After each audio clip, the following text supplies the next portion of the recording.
MDMA എന്ന് കരുതി police പിടികൂടിയത് കൽക്കണ്ടപ്പൊടി. നിരപരാധികളായ കാസർകോട്ടെ ബസ് ഡ്രൈവർ അടക്കം 2 പേർ ജയിലിൽ കിടന്നത് 150 ദിവസവും. രാസപരിശോധനാ റിപ്പോർട്ട് പുറത്തു വന്നതോടെ കേസ് കോടതി തള്ളി. സംഭവത്തിൽ പോലീസിനെതിരെ നിയമ നടപടിക്കൊരുങ്ങുകയാണ് കാസർഗോഡ് മാലക്കല സ്വദേശി ബിജു മാത്യുവും കണ്ണൂർ വാരത്തെ മണികണ്ഠനും.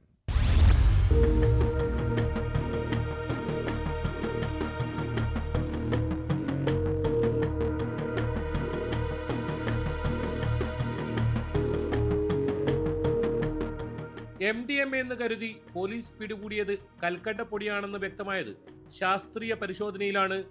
രാസപരിശോധനാ റിപ്പോർട്ട് പുറത്തു വന്നതോടെ നിരപരാധികളായ 2 പേർ 150 ദിവസത്തെ ജയിൽവാസത്തിനു ശേഷം പുറത്തിറങ്ങി. കാഞ്ഞങ്ങാട് മാലക്കല്ല് 18-ാം മൈൽ ചെരുമ്പഞ്ചാൽ ഞരളാട്ട് ഹൗസിൽ ബിജു മാത്യു, കണ്ണൂർ വാരം നന്ദനത്തിലെ മണികണ്ഠൻ എന്നിവരെയാണ് നിരപരാധികളെന്ന് തെളിഞ്ഞ് കോടതി വിട്ടയച്ചത്. കോഴിക്കോട് സിറ്റി നർക്കോട്ടിക് സെല്ലിന്റെ അശ്രദ്ധ കൊണ്ട് 5 മാസം ഇവർക്ക് ജയിലിൽ കഴിയേണ്ടി വന്നു.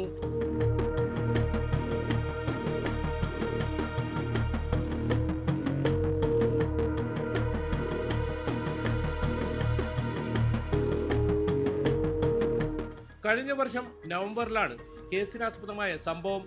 60 ഗ്രാം തൂക്കമുള്ള പൊതിയാണ് കോഴിക്കോട് വെച്ച് ഇവരിൽ നിന്നും കസ്റ്റഡിയിലെടുത്തത്. കുട്ടികൾക്ക് കൊടുക്കേണ്ട കൽക്കണ്ടപ്പൊടിയാണെന്ന് പറഞ്ഞിട്ടും പോലീസ് സമ്മതിച്ചില്ല. കേസ് രജിസ്റ്റർ ചെയ്തതോടെ ഇവർ റിമാൻഡിലാവുകയായിരുന്നു. ഹാജരാകാൻ അഭിഭാഷകരില്ലാത്തതിനാൽ കോടതി ഇവർക്ക് അഭിഭാഷകൻ അനുവദിച്ചു. അതിനിടെയാണ് ഇവരുടെ കയ്യിൽ നിന്നും പിടികൂടിയ വസ്തുവിന്റെ രാസപരിശോധനാ ഫലം പുറത്തുവന്നത്. പിടികൂടിയത് MDMA അല്ലെന്ന പരിശോധനാ ഫലം വന്നതോടെ നിരപരാധികളെ കേസിൽ നിന്നു തന്നെ ഒഴിവാക്കി സ്വന്തം ജാമ്യത്തിൽ വിട്ടയക്കുകയായിരുന്നു.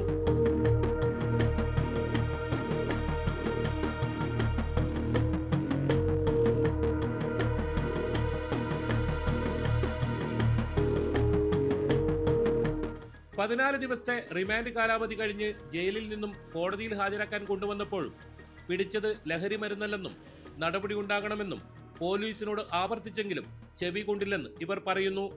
സ്വകാര്യ ബസ് ഡ്രൈവറായിരുന്ന ബിജു ലഹരി മരുന്ന് കേസിൽപ്പെട്ടതോടെ നാട്ടിലും വീട്ടിലും ഒറ്റപ്പെട്ട് അപമാനിതനായി. ജോലി നഷ്ടപ്പെട്ട് ജീവിതം വഴിമുട്ടിയതായി ബിജു പറയുന്നു. നാട്ടിലിറങ്ങി പുറത്തിറങ്ങി നടക്കാൻ പറ്റുന്ന അവസ്ഥയാണ്. ആൾക്കാരുടെ മുമ്പിലും കൂട്ടുകാരുടെ മുമ്പിലും ഒരു പരിഹാസപാത്രമായിട്ട് ഞാൻ മാറിയിരിക്കുക. കാരണം ഈ നാട്ടിൽ നമ്മുടെ മലയോര ഏരിയ ആണല്ലോ, നിങ്ങൾക്കറിയാമല്ലോ. മലയോര ഏരിയ ആണ്. ഈ നാട്ടിലെ ആദ്യത്തെ ഒരു കേസാന്ന് തോന്നുന്നു എന്തെങ്കിലും കേസിൽ ഞാൻ പോയി കിടക്കുന്നത്. അപ്പം മൊത്തത്തിൽ എനിക്ക് ഒരുപാട് ഫ്രണ്ട്സ് ഉണ്ടായിരുന്നു, ഒരുപാട് ഗ്രൂപ്പുകളുണ്ടായിരുന്നു. എല്ലാം മൊത്തത്തിൽ ക്യാൻസലാക്കി. എല്ലാം അവരുടെ അവസ്ഥ. ഇപ്പോൾ മൊബൈലിലാണെങ്കിൽ ഇപ്പോൾ 2-3 പേരെ നമ്പർ മാത്രമേ ഉള്ളൂ. വേറെ ഒരു ഗ്രൂപ്പോ അല്ലെങ്കിൽ ഒരു വാട്സപ്പ് ബന്ധം പോലും എനിക്കില്ല. നിരപരാധികളെ പിടിച്ചിട്ട് ഉള്ളിയിട്ട് 110 ദിവസം ഇട്ട് അവർക്ക് എന്ത് നേട്ടം കിട്ടുമെന്ന് എനിക്കറിയത്തില്ല. കസ്റ്റഡിയിലെടുത്തിട്ട് ഞങ്ങൾ തെളിവെടുപ്പിനായിട്ടൊക്കെ കൊണ്ടുവന്നായിരുന്നു.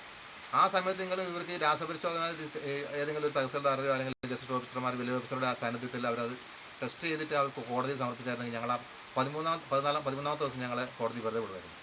ഇത് അതുപോലെ അവർ ചെയ്തില്ല. അതല്ല അവരുടെ അനാസ്ഥയാണെന്ന് ഞാൻ തോന്നുന്നു.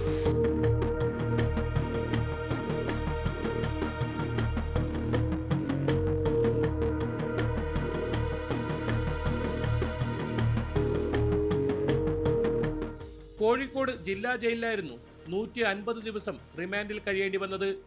NDPS കേസുകൾ കൈകാര്യം ചെയ്യുന്ന വടകര സ്പെഷ്യൽ കോടതിയാണ് കേസ് തള്ളിയത്. സംഭവത്തിൽ പോലീസിനെതിരെ നിയമ നടപടിക്കൊരുങ്ങുകയാണ് ഇരുവരും.